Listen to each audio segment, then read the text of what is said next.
नमस्कार दोस्तों। क्लास 12 हिंदी पाठों की श्रृंखला में आज पढ़ेंगे कार्यालय लेखन और प्रक्रिया के बारे में, जो कि क्लास 12 अभिव्यक्ति एवं माध्यम नामक पाठ्यपुस्तक से 14 या 14वां चैप्टर है, जिसमें कि वेणुगोपाल जी कार्यालय और लेखन की जो प्रक्रिया होती है उसके बारे में अपने विचारों को स्पष्ट करते हुए कहते हैं कि जवाब देना है किसी अरे गहरे को नहीं, बल्कि मुझे समंदर को जवाब देना है। जवाब देना है किसी अरे गहरे को नहीं, बल्कि मुझे समंदर को जवाब देना है। जो कि हिंदी के जाने माने कवि हुए वेणुगोपाल जी, उनका इस प्रकार का विचार था कार्यालय लेखन और प्रक्रिया के बारे में। तो इस पाठ में हम जानेंगे औपचारिक पत्र क्या होता है, टिप्पण मुख्य टिप्पण क्या होता है, आनुषंगिक टिप्पण क्या होता है, अनुस्मारक अर्धसरकारी पत्र और स्वतः स्पष्ट टिप्पणी क्या होती है, कार्यसूची क्या होती है, कार्यवृत्त क्या होता है, प्रेस विज्ञप्ति परिपत्र क्या होता है। जो कि इकाई 3 जो कि कह सकते हैं व्यावहारिक लेखन के रूप में, जो कि हमारे जो कि व्यवहार में आते हैं। इस प्रकार के लेखन से आप इन विभिन्न प्रकार के पत्रों आदि को लिखने समझने में के योग्य हो पाएंगे। आपको किसी आम सरकारी दफ्तर में जाने का अवसर अवश्य मिला होगा, जहां आपने कागज़ों और फाइलों के ढेर देखे होंगे। ये फाइलें दफ्तरों के कामकाज में महत्वपूर्ण भूमिका निभाती हैं। सरकारी कामकाज की गाड़ी फाइलों के पहियों पर ही दौड़ती हैं। किसी भी विषय पर विचार करने और उस पर निर्णय लेने के लिए उस विषय से संबंधित एक फाइल होती है, और इस विषय से संबंधित जो प्रस्ताव या पत्र बाहरी व्यक्तियों या दूसरे कार्यालयों से प्राप्त होते हैं, उन्हें फाइल की दाहिनी तरफ रखा जाता है। अर्थात जो भी मान लो जो फाइल होती है, तो एक साइड तो ये इस प्रकार की होती है और एक साइड होती है इस प्रकार की। तो इस दाहिनी तरफ क्या है, दूसरे कार्यालय से जो पत्र प्राप्त होते हैं उन्हें दाहिनी तरफ रखा जाता है। किसी प्रस्ताव या विषय पर विचार के लिए जो टिप्पणियाँ लिखी जाती हैं या मंतव्य अपनी राय प्रकट किए जाते हैं, तो वे फाइल की बाईं तरफ लगे पृष्ठों पर होते हैं। जैसा कि अभी ऊपर बताया गया कि फाइल के बाईं तरफ का हिस्सा टिप्पणी के लिए और दाईं तरफ का हिस्सा पत्र व्यवहार को संजो कर रखने के लिए होता है। सरकारी कार्यालयों की ज़रूरतों को ध्यान में रखते हुए इन पत्रों को कई श्रेणियों में बांट दिया गया है। मसलन कई पत्र सूचनाएं मांगने या भेजने के लिए लिखे जाते हैं, और कुछ पत्रों द्वारा मुख्यालय या बड़े अधिकारी अपने अधीनस्थ कार्यालयों नीचे के या अधीनस्थ कर्मचारियों को आदेश भेजते हैं। कुछ पत्र अखबारों को विभागीय गतिविधियों की जानकारी देने के लिए भेजे जाते हैं। हर श्रेणी के पत्र के लिए एक विशेष स्वरूप निर्धारित कर दिया गया है। इस पाठ में हम इन्हीं अलग अलग स्वरूपों की चर्चा करेंगे। इन स्वरूपों की जानकारी प्राप्त करने के लिए हम किसी कार्यालय में चलते हैं। आप इसका नाम जानना चाहेंगे, अजी नाम में क्या रखा है? चलिए हम इसका नाम रखते हैं अखिल भारतीय साहित्य एवं संस्कृति संस्थान, अर्थात अखिल भारतीय साहित्य एवं संस्कृति संस्थान। तो यह है संस्थान का मुख्यालय, जिसे महानिदेशालय के नाम से भी जाना जाता है। देश भर में फैले तमाम क्षेत्रीय कार्यालय इसी के नियंत्रण में आते हैं। आइए हम इसके अंदर चलें। यह है महानिदेशालय के प्रशासन विभाग। यहाँ एक अनुभाग अधिकारी शंकरन जी पूरी गंभीरता से किसी मामले को सुलझाने में व्यस्त हैं, और सामने एक पत्र पड़ा है जो मसले का केंद्र बिंदु है। पत्र मुंबई के क्षेत्रीय कार्यालय से आया हुआ है, जो इस प्रकार है, जिसको कि औपचारिक पत्र है कह सकते हैं। औपचारिक पत्र या फॉर्मल लेटर जिसे बोलते हैं। अखिल भारतीय साहित्य एवं संस्कृति संस्थान, क्षेत्रीय कार्यालय मुंबई, जो कि एक तरफ इसमें डेट दी हुई है, वहीं दूसरी तरफ जो पत्र की संख्या है वह दी हुई है कि 5/15/5/2005 ऑब्लिक में जो ये संख्या लिखी हुई है 206। तो ये क्षेत्रीय कार्यालय जो है अखिल भारतीय साहित्य एवं संस्कृति संस्थान, इसका सबसे ऊपर नाम दिया हुआ है और इसका पता दिया हुआ है। तो ये इसका नाम हो गया और ये इसका पता हो गया, यहाँ डेट हो गई और यहाँ क्या है पत्र संख्या। तब पत्र होता है जो औपचारिक प्रारंभ होता है कि सेवा में महानिदेशक अखिल भारतीय साहित्य एवं संस्कृति संस्थान, जब तिलक मार्ग नई दिल्ली 110001। तो इस प्रकार से वहीं विषय है कि मोबाइल फ़ोन पर होने वाले व्यय के लिए निर्धारित सीमा। तो अब महोदय करके यह पत्र लिखा हुआ है कि कृपया अपने प्रपत्र का संस्मरण या स्मरण करें, जिसकी संख्या इतनी ही थी, जो 23 नवंबर 2004 को जारी किया गया था। प्रपत्र में हिदायत दी गई थी कि मोबाइल फ़ोन पर महीने में 2000 से अधिक खर्च नहीं किया जाना चाहिए। इस संबंध में निवेदन है कि मुंबई स्थित क्षेत्रीय कार्यालय की गतिविधियां अत्यंत व्यापक हैं। देश के तमाम फिल्म और टेलीविज़न निर्माता मुंबई में ही इनकी वजह से विभिन्न विधाओं के कलाकार बड़ी संख्या में मुंबई में ही निवास करते हैं। साथ ही निदेशक को देश के विभिन्न नगरों में स्थित कार्यालयों और क्षेत्रीय कार्यालयों से भी निरंतर संपर्क में रहना पड़ता है।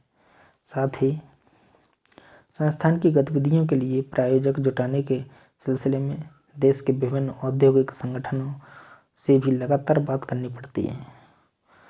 ऊपर बताए गए तथ्यों की वजह से 2000 रुपये मासिक की सीमा मुंबई कार्यालय के लिए कम पड़ रही है। पिछले 6 महीनों से यह देखा जा रहा है कि मासिक खर्च 6000 रुपये के आसपास आता है। अतः निवेदन है कि मुंबई कार्यालय की विशेष स्थितियों को ध्यान में रखते हुए मोबाइल फ़ोन पर मासिक खर्च की सीमा बढ़ाकर 6000 रुपये कर दी जाए। भवदीय राकेश कुमार, निदेशक। इस प्रकार से यहाँ पर इन्होंने जो पत्र लिखा, तो ध्यान देने योग्य बात जो है क्या है जान लेते हैं। सबसे पहले सरकारी पत्र औपचारिक पत्र की श्रेणी में आते हैं। कोई भी सरकारी जो पत्र होता है वह क्या है, फॉर्मल लेटर की श्रेणी में आता है, औपचारिक पत्र जिसे बोलते हैं। प्राय ये पत्र एक कार्यालय, विभाग अथवा मंत्रालय से दूसरे कार्यालय, विभाग या मंत्रालय को लिखे जाते हैं। पत्र के शीर्ष पर कार्यालय, विभाग या मंत्रालय का नाम या पता लिखा होता है, जैसा कि पत्र में दिया हुआ था अभी। नेक्स्ट बात जो आती है कि पत्र के बाईं तरफ, मतलब इस वाली तरफ, फाइल संख्या लिखी जाती है, जैसा कि आप देख रहे थे कि पत्र संख्या इतनी, जिससे स्पष्ट हो सके कि पत्र किस विभाग द्वारा किस विषय के तहत कब लिखा जा रहा है। जिसे पत्र लिखा जा रहा है उसका नाम, पता बाईं तरफ लिखा जाता है। अर्थात जिसको भी आप पत्र लिख रहे हैं उसका नाम होना चाहिए, उसका पता होना चाहिए, और वह सब क्या है बाईं तरफ लिखा जाता है। कई बार अधिकारी का नाम भी दिया जाता है। सेवा में का प्रयोग धीरे धीरे कम हो रहा है। सेवा में का प्रयोग तो होता है, लेकिन यह धीरे धीरे आज कम होने लगा है।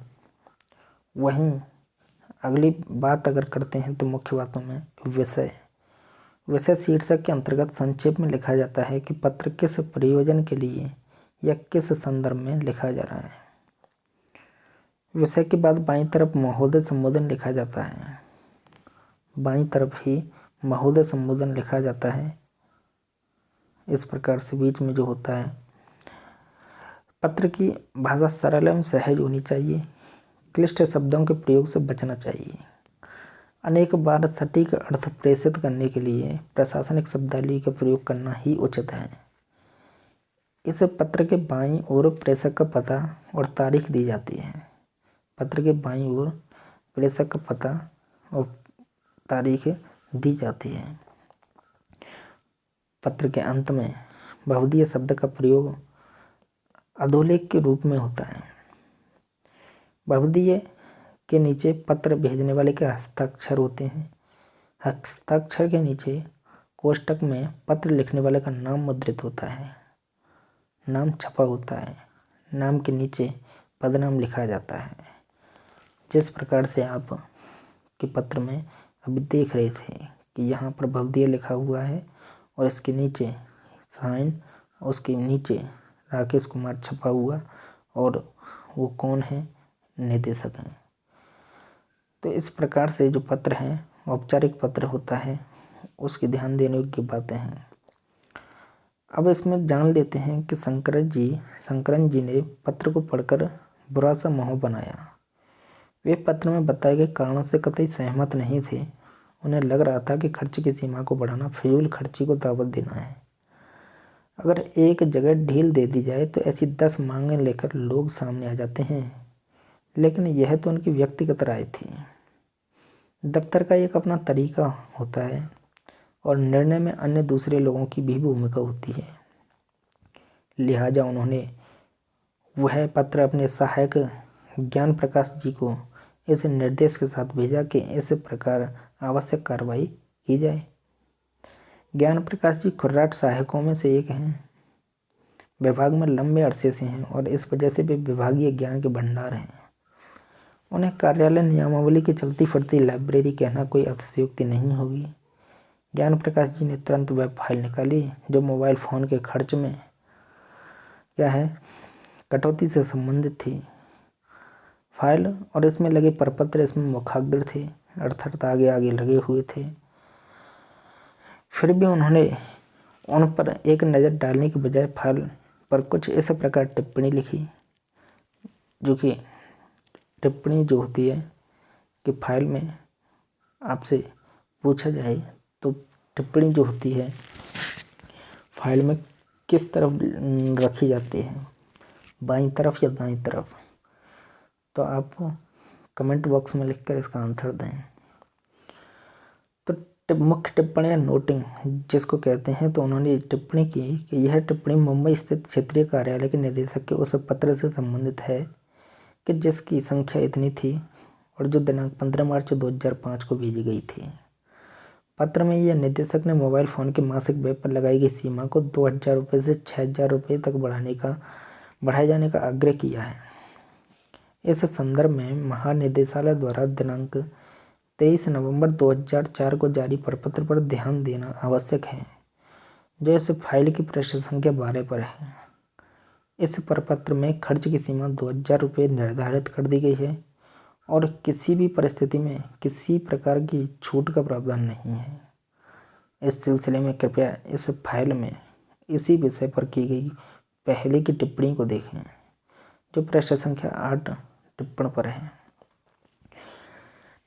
टिप्पणी को पढ़ने से स्पष्ट है कि खर्च की सीमा का निर्धारण सभी पहलुओं पर विचार करने के बजाय सोच समझ कर लिया जाए। यह भी विचारणीय है कि खर्च की सीमा बोर्ड की स्वीकृति से निर्धारित हुई है और बिना बोर्ड की अनुमति के इसमें किसी भी प्रकार का बदलाव संभव नहीं है। इस प्रकार ज्ञान प्रकाश जी ने अपनी टिप्पणी दे दी, जो कि एक सहायक हैं, और उन्होंने अनुभाग अधिकारी विचारार्थ प्रस्तुत की अनुभाग अधिकारियों को, और उन्होंने अपने साइन किए, जो कि उनका नाम और उनका पद यहाँ पर दिया हुआ है। तो इसमें ध्यान देने योग्य बात क्या है कि किसी भी विचाराधीन पत्र या प्रकरण को निपटाने के लिए उस पर जो राय, मंतव्य या आदेश अथवा निर्देश दिया जाता है वह टिप्पणी कहलाता है। टिप्पणी शब्द अंग्रेजी की नोटिंग शब्द के अर्थ में प्रयुक्त होता है। टिप्पणी लिखने की प्रक्रिया को हम टिप्पण यानी नोटिंग कहते हैं। टिप्पणी का उद्देश्य उन तथ्यों को स्पष्ट तथा तर्कसंगत रूप से प्रस्तुत करना है जिन पर निर्णय लिया जाना है। साथ ही उन बातों की ओर भी संकेत करना है जिनके आधार पर उक्त निर्णय संभवतः लिया जा सकता है। टिप्पण का उद्देश्य मामलों को नियमानुसार निपटाना है। टिप्पण मुख्यतः दो प्रकार के होते हैं। एक तो होता है सहायक स्तर पर टिप्पण और दूसरा होता है अधिकारी स्तर पर टिप्पण। कार्यालय में टिप्पण कार्य अधिकतर सहायक स्तर पर होता है।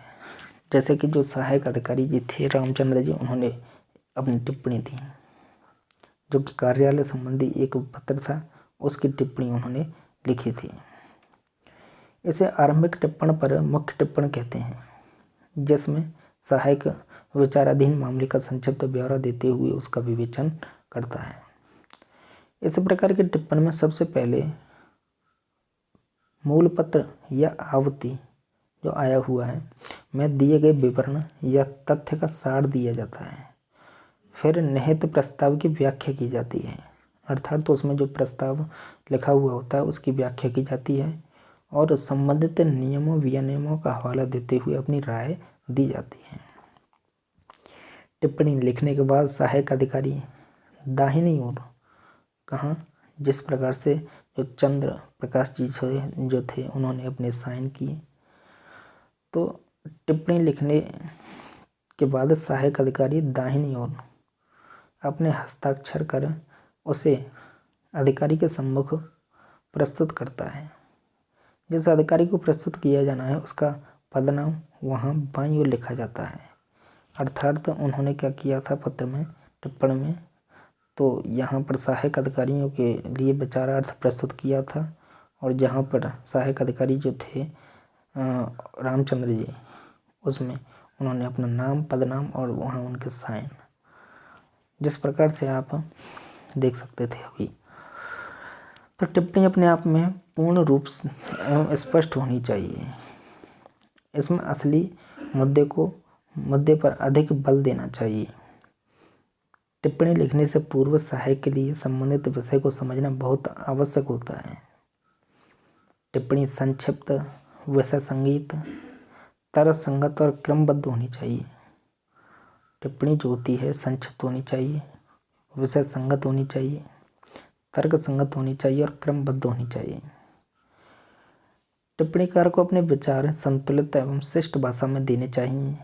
इसमें व्यक्तिगत आक्षेप, उपदेश, पूर्वाग्रहों के लिए कोई स्थान नहीं होता है।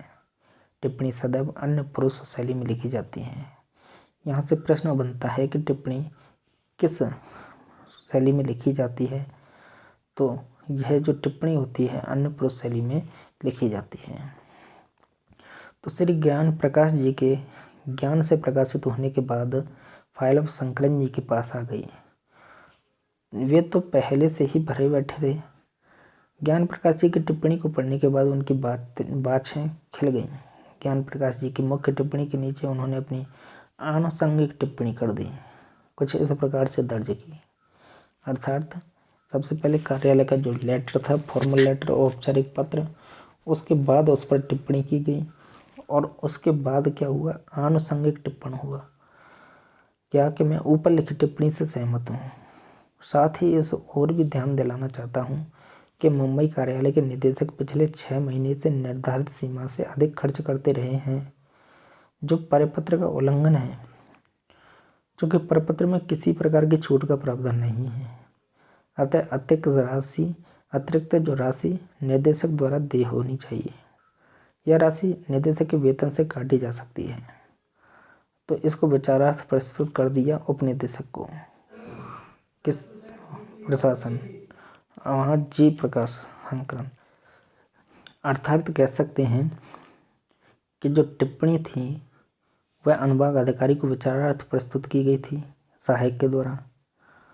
तो अनुभाग अधिकारी जी ने क्या किया, जी शंकरन ने, तो उसको आगे भेज दिया उपनिदेशक जो कि प्रशासन है उनके पास विचारार्थ हेतु। तो उन्होंने की आनुषंगिक टिप्पणी, जबकि सहायक अधिकारी ने की टिप्पणी।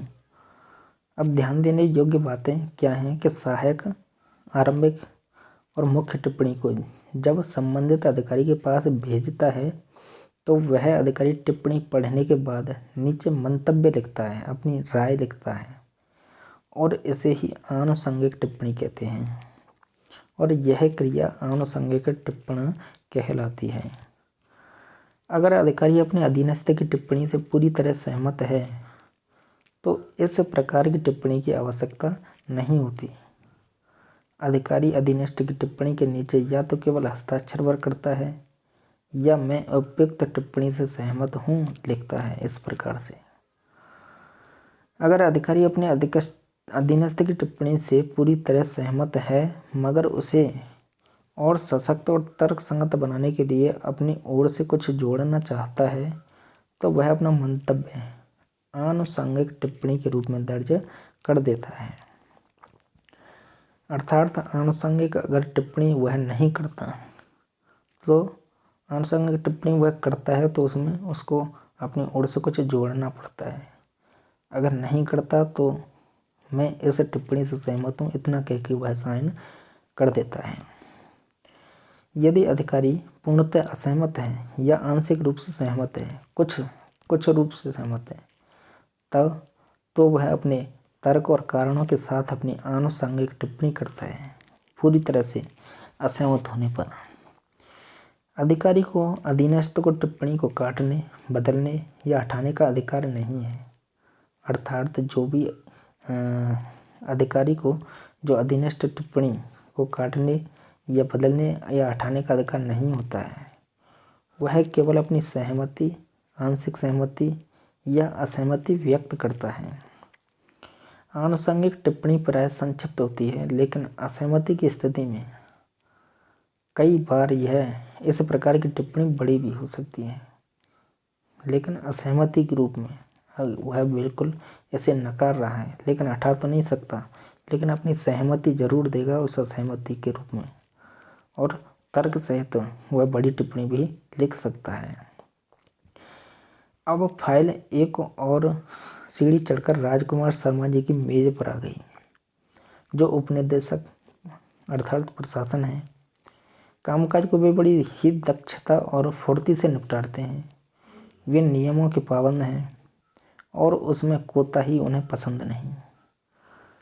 जब भी कोई फाइल उन तक पहुंचती है तो वे उसमें किसी गोताखोर की तरह डुबकी लगाते हैं और मोती निकाल लाते हैं। उस फाइल की गहराई में भी वे कुछ इसी प्रकार उतरे। विचार के जो मोती निकले उन्होंने फाइल पर इस प्रकार जड़ा। अर्थात उन्होंने उसका उत्तर क्या दिया कि मैं सहायक से सहमत हूँ। साथ ही यह भी जोड़ना चाहूँगा कि 23 नवंबर 2004 को जब प्रपत्र जारी किया गया था तब कॉल की तरह ज़्यादा थी और अब काफ़ी गिर चुकी हैं। ऐसे में यह साफ है कि प्रकारांतर से निर्धारित व्यय सीमा अपने आप ही बढ़ गई है और इसे घटा दिया जाए तो संस्था के खर्च में कमी आएगी जो लोक हित में होगा। मैं अनुभाग अधिकारी के इस सुझाव से सहमत नहीं हूँ कि सीमा से अधिक धनराशि निदेशक वेतन से वसूली जानी चाहिए, लेकिन उनसे विस्तार में स्पष्टीकरण मांगा जा सकता है। तो उन्होंने राजकुमार शर्मा जी ने क्या यहाँ पर लिखा, जो कि उपनिदेशक प्रशासन है, और उसको उन्होंने भेज दिया कहाँ, विचारार्थ के लिए उपनिदेशक, उप महानिदेशक जो थे। ये तो निदेशक से बड़ा कौन होता है, महानिदेशक। तो इन्होंने इनके पास भेज दिया उप महानिदेशक जो कि प्रशासन है उनसे बड़े। अब फाइल गुफरान अहमद उप महानिदेशक प्रशासन के पाले में थी। उन्होंने फाइल को पढ़ने के बाद सहमति स्वरूप हस्ताक्षर कर दिए। फाइल का अगला पड़ाव महानिदेशक के पास था। मणिकांत मंडल महानिदेशक थे। अपनी पूरी व्यस्तता के बावजूद वे हर फाइल पर पूरी गहराई से पढ़ते थे। दफ्तर में 10 घंटे बैठने पर भी काम का बोझ बना रहता था और जब वे देर रात घर लौटते तो फाइल का गट्ठर साथ साथ जाता। घर आई फाइलें उनकी पत्नी की सौत की तरह लगती, मगर वह भी थक हार कर समझौता कर चुकी थी। मंडल जी एक अनुभवी और सुलझे इंसान थे। फाइल पढ़कर उन्होंने महसूस किया कि नीचे के अधिकारियों के नियमानुसार सही टिप्पणी लिखी है, लेकिन वे मुंबई कार्यालय के निदेशक के पक्ष से भी सहमत थे। दौरे पर मुंबई आते जाते उन्हें वहाँ की परिस्थितियों का ज्ञान था। उन्होंने सोच विचार के बाद अपनी टिप्पणी इस प्रकार लिखी। क्या लिखा कि प्रशासन विभाग के अधिकारियों के नियमानुसार सही टिप्पणी लिखी है। मगर निर्देशक ने खर्च की सीमा के अतिक्रमण के जो कारण दिए हैं उन्हें भी नकारा नहीं जा सकता। अपने दौरों में मैंने यह पाया कि पिछले 6 महीनों के दौरान केंद्र की गतिविधि में जो बढ़ोतरी हुई है उन्हें ध्यान में रखते हुए मोबाइल फ़ोन पर हुआ खर्च उचित प्रतीत होता है। खर्च की सीमा संबंधी प्रपत्र तैयार करने के क्रम में अलग अलग केंद्रों की विशिष्ट आवश्यकताओं को ध्यान में नहीं रखा गया है। मुंबई की तुलना अन्य स्थानों से नहीं हो सकती, अतः मुंबई के लिए खर्च की सीमा बढ़ाकर 6,000 रुपये प्रतिमास करना युक्तिसंगत प्रतीत होता है। चूँकि मासिक व्यय संबंधी पिछला प्रपत्र बोर्ड की अनुमति के बाद जारी किया गया था, अतः बोर्ड की अगली बैठक में इस पूरे मसले को प्रस्तुत कर उनकी अनुमति ली जानी चाहिए। तो ये महानिदेशक जी ने इस प्रकार से अपनी राय व्यक्त की, क्योंकि मणिकांत मंडल महानिदेशक, उप महानिदेशक प्रशासन, तो इन्होंने उसको उप महानिदेशक को क्या है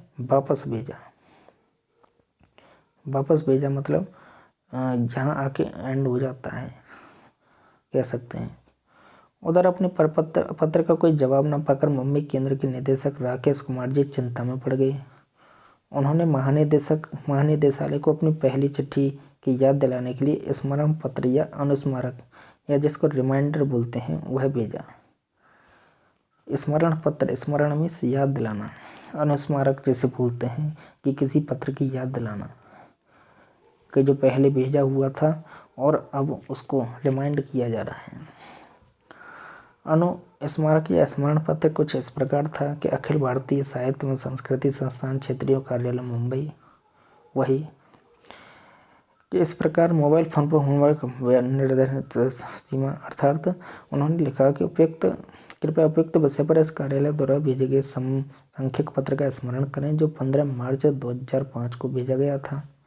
निवेदन है कि मोबाइल फोन की मासिक व्यय सीमा को बढ़ाने संबंधी इस कार्यालय के अनुरोध पर विचार कर कृपया आवश्यक स्वीकृति जारी की जाए।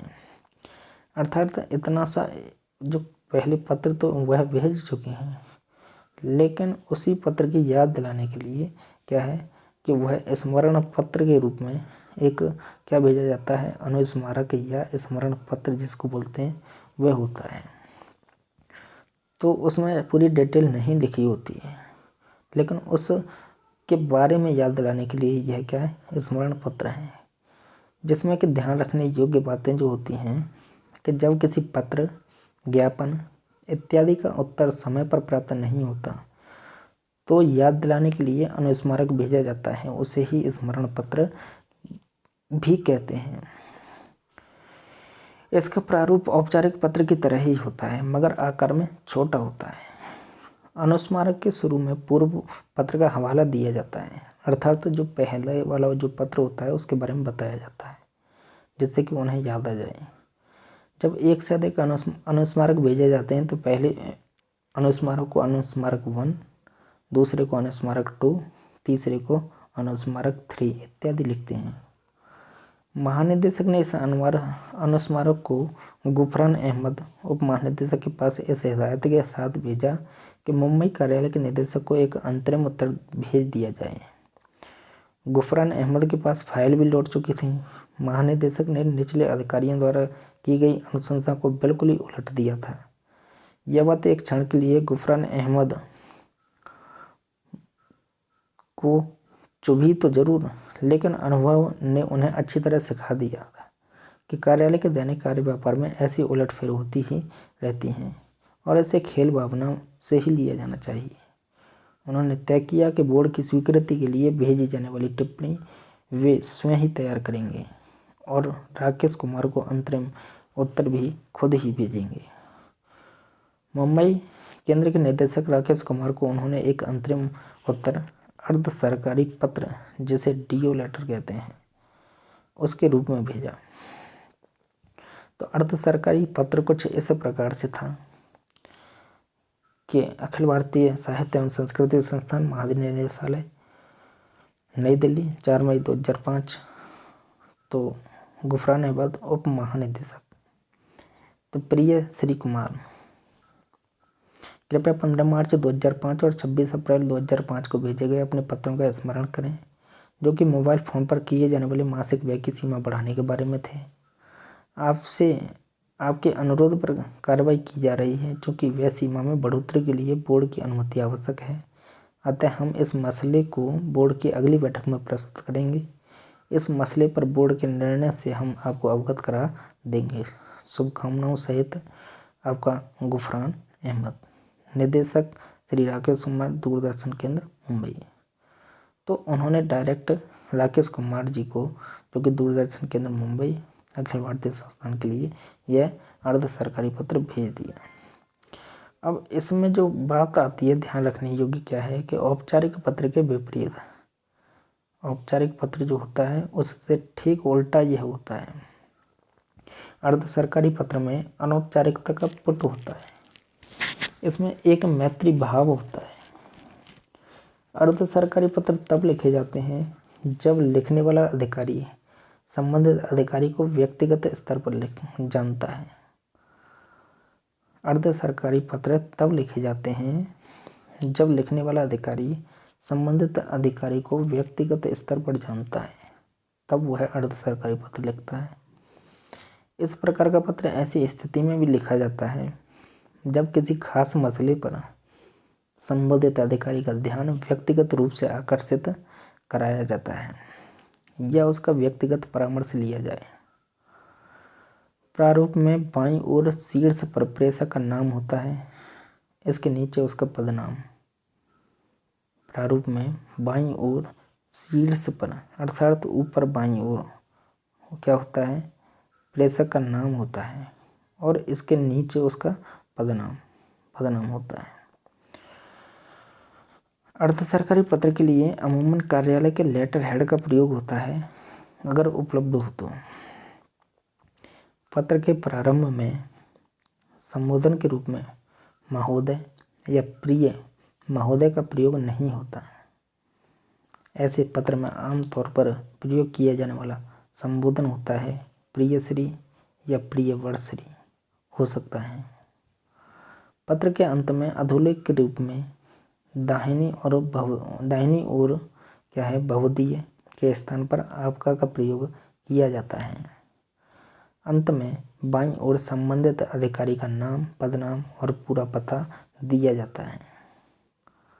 अर्थात जो औपचारिक पत्र से ठीक बिल्कुल उल्टा होता है, कार्यालय पत्र से ठीक बिल्कुल उल्टा होता है, जिसको कि अनौपचारिक पत्र या अर्ध सरकारी पत्र भी कहते हैं। गुफरान अहमद की अगली जवाबदेही इस मसले को बोर्ड के समक्ष रखने की थी। उन्होंने पूरी फाइल को विस्तार से पढ़ा और बोर्ड के विचारार्थ एक विस्तृत टिप्पणी तैयार की, जिसमें पूरे मसले की पृष्ठभूमि और निदेशक के अनुरोध के औचित्य का विश्लेषण था। और अंत में यह सिफारिश की गई कि मुंबई केंद्र के लिए सीमा बढ़ा दी जाए। तो टिप्पणी इस प्रकार की उन्होंने कि अखिल भारतीय साहित्य एवं संस्कृति बोर्ड की 55वीं बैठक के विचारार्थ प्रस्तुत टिप्पणी का विषय था मोबाइल फ़ोन के लिए निर्धारित व्यय सीमा। तो बोर्ड ने 12 नवंबर 2004 को ही अपनी 43वीं बैठक में निर्णय लिया था कि विभिन्न क्षेत्रीय कार्यालयों के निदेशकों को कार्यालयों द्वारा प्रदान मोबाइल फ़ोन पर किए जाने वाले खर्च की सीमा 2000 रुपये प्रतिमाह हो। बैठक के कार्यवर्त का संबंधित अंश संलग्न है, अर्थात तो उसमें उनकी प्रतियां होती हैं। तो बोर्ड के निर्णय का पालन करते हुए महानिदेशालय ने इस संबंध में 23 नवंबर 2004 को एक प्रपत्र जारी किया था, जिसकी एक प्रति संलग्न है, प्रति मीन्स 2 कॉपी, जिसकी संस्थान के मुंबई स्थित क्षेत्रीय कार्यालय में ऐसा महसूस किया जा रहा है कि यह सीमा कार्यालय के दक्ष, सुचारू और प्रभावी संचालन में बाधक बन रही है। निदेशक ने सूचित किया कि कार्यालय की गतिविधियों में निरंतर वृद्धि हुई है, जिसकी वजह से निदेशक को मोबाइल फ़ोन का अत्यधिक प्रयोग करना पड़ रहा है। उन्हें विभिन्न विशेषज्ञों, कलाकारों, साहित्यकारों, संगीतकारों, प्रायोजकों, वरिष्ठ अधिकारियों, सहकर्मियों और अन्य कर्मियों के साथ निरंतर संपर्क में रहना पड़ता है। कार्यालय की गतिविधियों में जो भी बढ़ोतरी हुई है, उससे कार्यालय का राजस्व भी बढ़ा है ऐसे में यह आवश्यक प्रतीत होता है कि केंद्र के अनुरोध को स्वीकार करते हुए उनकी मासिक व्यय सीमा 2,000 रुपये से बढ़ाकर 6,000 रुपये कर दी जाए। तो बोर्ड के विचारार्थ यह प्रस्तुत किया गया। इसमें ध्यान रखने योग्य बातें जो निकल के आती हैं कि यह अपने स्वरूप में आरंभिक या मुख्य टिप्पणी से काफ़ी मिलती है, क्योंकि यह टिप्पणी फाइल के ऊपर लिखकर स्वतंत्र रूप से भेजी जाती है। अतः इसके लिए यह आवश्यक हो जाता है कि यह अपने आप में संपूर्ण हो। केवल इस टिप्पणी को पढ़ लेने भर से पूरा मसला समझ में आ जाए। यदि आवश्यक हो तो संदर्भ के लिए किसी पिछली टिप्पणी, पत्र, ज्ञापन इत्यादि को संलग्न के रूप में या साथ जोड़कर टिप्पणी के साथ लगाया जा सकता है। बोर्ड के पास भेजी जाने वाली स्वतः स्पष्ट टिप्पणी किसी मसले पर बोर्ड की स्वीकृति प्राप्त करने के लिए होती है। इसके लिए प्रारंभ में मसले की पृष्ठभूमि दी जाती है और उसके विभिन्न पहलुओं का विवेचन किया जाता है। इसके बाद स्वीकृति दी जानी चाहिए। उसके समर्थन में तर्क दिए जाते हैं। अंत में स्वीकृति प्रदान किए जाने का अनुरोध होता है। तो श्री गुफरान अहमद ने बोर्ड को भेजी जाने वाली टिप्पणी के मसौदे को महानिदेशक के पास स्वीकृति के लिए भेजा। स्वीकृति मिलते ही यह टिप्पणी बोर्ड के सचिव श्री विष्णु सहाय के पास इस अनुरोध के साथ भेज दी गई कि इसे बोर्ड की 55वीं बैठक के समक्ष स्वीकृति के लिए प्रस्तुत कर दिया जाए। 17 मई 2005 को जो निर्धारित है। श्री सहाय को जब यह अनुरोध मिला तो 17 मई को होने वाली बैठक की कार्यसूची बना रहे थे। उन्होंने इस मुद्दे को कार्यसूची में शामिल कर लिया। कार्यसूची एजेंडा इस प्रकार थी, अर्थात जो कार्यसूची कार्यवाही की सूची जो है, एक सूची बनाते हैं कि कोई भी काम जब इशू हो गया या जैसे कह सकते हैं, तो उसकी कार्यसूची क्या हुई कि अखिल भारतीय साहित्य एवं संस्कृति बोर्ड की 55वीं बैठक की कार्यसूची इस प्रकार थी कि 54वीं बैठक के कार्यवृत्त की संपुष्टि, नंबर 1 बात। दूसरी बात, पिछली बैठकों के लिए किए गए निर्णयों के अनुपालन की समीक्षा की गई, है ना। लेखकों, कलाकारों, विशेषज्ञों को दिए जाने वाले पारिश्रमिक की समीक्षा की गई। संस्थानों द्वारा आयोजित कार्यक्रमों की गुणवत्ता बढ़ाए जाने संबंधी प्रतिवेदन पर चर्चा की गई। मोबाइल फोन पर होने वाली मासिक व्यय पर लगाई गई सीमा की समीक्षा की गई। अध्यक्ष की अनुमति से किसी भी अन्य विषय पर विमर्श हुआ। तो ध्यान देने योग्य बात क्या है कि किसी भी संस्था की औपचारिक बैठक की कार्यसूची उस बैठक में चर्चा के लिए निर्धारित विषयों की अग्रिम जानकारी देती है, अर्थात जो भी बैठक में चर्चा हो उनकी अग्रिम जानकारी। इससे बैठक की अनुशासित संचालन में सहायता मिलती है। निर्धारित विषयों से संबंधित स्वतः स्पष्ट टिप्पणियां अपने संलग्नों के साथ सदस्यों को कार्यसूची के साथ अग्रिम रूप से भेजी जानी चाहिए, ताकि वे बैठक में पूरी तरह तैयारी से आ सकें। अर्थात बोर्ड की बैठक अपनी निर्धारित तिथि यानी 17 मई 2005 को संपन्न हुई। यह बोर्ड एक शीर्ष संगठन था। बोर्ड जो बैठा था एक सबसे ऊपरी संगठन जिसे कह सकते हैं, जिसका काम अखिल भारतीय साहित्य एवं संस्कृति संगठन के कामकाज पर निगरानी रखना और इसके लिए आवश्यक नीतियां तय करना। इस बोर्ड में संस्थान के उच्च अधिकारियों के अलावा बाहरी सदस्य भी थे जो अपने अपने क्षेत्रों के जाने माने लोग थे। उन्होंने पूरे मसले पर जमकर चर्चा की और हर पक्ष को अच्छी तरह जांचा परखा और बैठक की समाप्ति के बाद बोर्ड के सचिव से विष्णु सहाय ने बैठक का कार्यवृत्त तैयार किया, जो इस प्रकार था।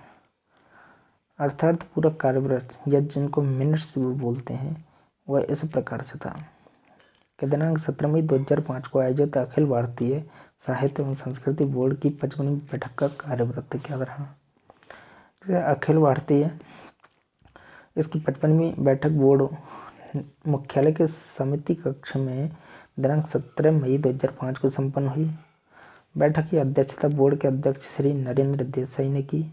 बैठक में भाग लेने वाले माननीय सदस्यों की सूची इस प्रकार है। क्या कि सबसे पहले विंसेंट अब्राहम मुख्य कार्यकारी अधिकारी जो थे, वहीं श्रीमती देवी घोषाल सदस्य थी वित्त सदस्य, वहीं श्री राजकुमार मीणा सदस्य थे कार्मिक, श्री अक्षय पटनायक थे ज्ञान सदस्य योजना एवं विकास के, वहीं श्री मणिकांत मंडल महानिदेशक अखिल भारतीय साहित्य एवं संस्कृति संस्थान के थे, श्रीमती राधिका बरुआ थी सदस्य, श्री सुदीप हेम्ब्रम सदस्य थे, श्री आर कृष्णा स्वामी सदस्य थे। तो कार्रवाई के प्रारंभ में अध्यक्ष ने अपने दक्षिण अफ्रीका यात्रा की चर्चा करते हुए वहां की संस्कृति पर भूमंडलीकरण के प्रभावों का भी जिक्र किया। उन्होंने यह भी बताया कि दक्षिण अफ्रीका के अनुभवों से हम क्या सबक ले सकते हैं। तो उपयुक्त सामान्य चर्चा के बाद बैठक की कार्यसूची में वर्णित विषयों पर विमर्श हुआ, जिसका संक्षिप्त विवरण इस प्रकार है कि क्या 54वीं बैठक के कार्यवृत्त की संपुष्टि। बोर्ड ने 54वीं बैठक के कार्यवृत्त की संपुष्टि कर दी। इसमें लिए गए निर्णयों के अनुपालन क्या पर एक प्रतिवेदन अगली बैठक में प्रस्तुत किया जाएगा, सबसे पहली बात। दूसरी, पिछली बैठकों में लिए गए निर्णयों के अनुपालन की समीक्षा। बोर्ड ने पिछली बैठक में लिए गए निर्णयों के अनुपालन संबंधी प्रतिवेदन के विस्तार की समीक्षा की। उन्होंने एक यह संतोष व्यक्त किया कि अधिकांश निर्णयों का पूर्ण रूप से अनुपालन हो चुका है, वहीं उन्होंने इस बात पर भी जोर दिया कि जिन निर्णयों का अनुपालन शेष है उन्हें अगली बैठक के पहले कार्यान्वित कर दिया जाएगा। लेखकों, कलाकारों, विशेषज्ञों को दिए जाने वाले पारिश्रमिकों की समीक्षा की गई। बोर्ड ने लेखकों, कलाकारों और विशेषज्ञों को दिए जाने वाले पारिश्रमिकों पर विस्तृत चर्चा की। इस प्रकार से क्या है, चौथा जो पॉइंट निकल के आया कि संस्थान द्वारा आयोजित कार्यक्रमों की गुणवत्ता बढ़ाए जाने संबंधी प्रतिवेदन पर चर्चा। बोर्ड ने संस्थान द्वारा आयोजित कार्यक्रमों की गुणवत्ता बढ़ाए जाने संबंधी राधानंदन समिति की सिफारिशों पर भी चर्चा की। नेक्स्ट जो देखते हैं कि मोबाइल फ़ोन पर होने वाले व्यय पर लगाई गई सीमा की समीक्षा भी की गई। तो इस प्रकार से इसमें जो ध्यान देने योग्य जो बात है क्या है कि कार्यसूची में रेखांकित कार्यों पर हुए विचार विमर्श का संक्षिप्त विवरण कार्यवृत्त में प्रस्तुत किया जाता है। इसमें क्रमशः उपस्थित लोगों की राय का पूरा विवरण दिया जाना चाहिए। उपस्थित व्यक्तियों के नाम पदानुसार दिए जाने चाहिए। अब क्या हुआ कि बोर्ड में लिए गए फैसले के अनुसार लेखक, कलाकारों और विशेषज्ञों के पारिश्रमिक में बढ़ोतरी के संबंध में एक प्रेस विज्ञप्ति भी जारी करनी थी। उन्होंने जनसंपर्क अधिकारी श्री देवेंद्र शर्मा से इस बारे में अनुरोध किया। श्री शर्मा जी ने विज्ञप्ति जारी की जो इस प्रकार थी कि प्रेस विज्ञप्ति जिसे बोलते हैं पारिश्रमिक वृद्धि के संबंध में, जो कि लेखकों और कलाकारों की पारिश्रमिक में वृद्धि करनी थी। तो अखिल भारतीय साहित्य एवं संस्कृति बोर्ड ने निर्णय लिया कि अखिल भारतीय साहित्य एवं संस्कृति संस्थान द्वारा आयोजित कार्यक्रमों से जुड़े लेखकों, कलाकारों और विशेषज्ञों के पारिश्रमिक में तत्काल प्रभाव से वृद्धि कर दी जाए। ध्यान दें कि इसके पूर्व लेखकों, कलाकारों के पारिश्रमिक में सन 2000 में संशोधन किया गया था। पिछले कुछ समय से लेखकों और कलाकारों द्वारा यह शिकायत की जा रही थी कि संस्थान द्वारा दिए जाने वाले पारिश्रमिक की राशि बहुत कम है, जिनके कारण अच्छी प्रतिभाएं संस्थान से विमुख हो रही हैं। लेखकों और कलाकारों की शिकायतों को ध्यान में रखते हुए बोर्ड ने पारिश्रमिक की दरों को मंजूरी देते हुए यह विश्वास व्यक्त किया कि इससे अच्छी प्रतिभाओं को आकर्षित करने में तो मदद मिलेगी ही, कार्यक्रमों की जो गुणवत्ता है उसमें भी सुधार होगा। तो इसमें जो बात निकल के आती है ध्यान रखने योग्य कि कोई संस्थान या व्यक्ति किसी विषय या किसी बैठक में जो निर्णय लेता है उसे ही तो क्या कहते हैं प्रेस विज्ञप्ति के माध्यम से सर्वमान्य तक पहुंचाया जाता है। निर्णय में विलंब का कारण और उससे होने वाले लाभ के बारे में भी जानकारी दी जाती है। हम प्रेस विज्ञप्ति के चक्कर में मुख्य कथानक से हट गए हैं। क्या आइए वापस लौटें। वैसे अब पटाक्षेप ही शेष है और यह काम गुफरान जी को सौंपा गया है। उन्हें बोर्ड के व्यय की सीमा संबंधी फैसले को कार्यान्वित करने के लिए एक परिपत्र जारी करना है। इस कथानक की चरम परिणति इस परिपत्र या सर्कुलर के रूप में हुई, अर्थात मोबाइल फोन पर होने वाले व्यय के लिए निर्धारित सीमा। इस प्रकार से जो परिपत्र उन्होंने दिया कि यहाँ पर नई दिल्ली 17 मई 2005 पत्रांक था, उसका पत्र का अंक था जो कि महानिदेशालय के संबंध में परिपत्र, जहाँ पर गुफरान जी ने यहाँ पर साइन भी किए। कि तो जो परिपत्र में ध्यान रखने योग्य जो बातें आती हैं कि बैठक में लिए गए महत्वपूर्ण निर्णय को निर्धारित करने के लिए परिपत्र जारी किया जाता है। बैठक जो भी हुई वहाँ पर, तो उसमें जो महत्वपूर्ण निर्णय लिए गए उनको कार्यान्वित करने, उनको करने के लिए परिपत्र जारी किया जाता है। जिस मुद्दे को लेकर पहला परिपत्र जारी किया जाता है उस मुद्दे पर होने वाला फैसला भी परिपत्र के रूप में जारी किया जाता है कि इस पर फलानी बात पर किस प्रकार से फैसला जो है लेना है, और जिसमें निर्णय को कार्यान्वित किए जाने के निर्देश होते हैं। तो आई होप दोस्तों आपको यह पाठ अच्छी प्रकार से समझ में आया होगा। तो वीडियो को लाइक करें, शेयर करें, सब्सक्राइब करें। धन्यवाद।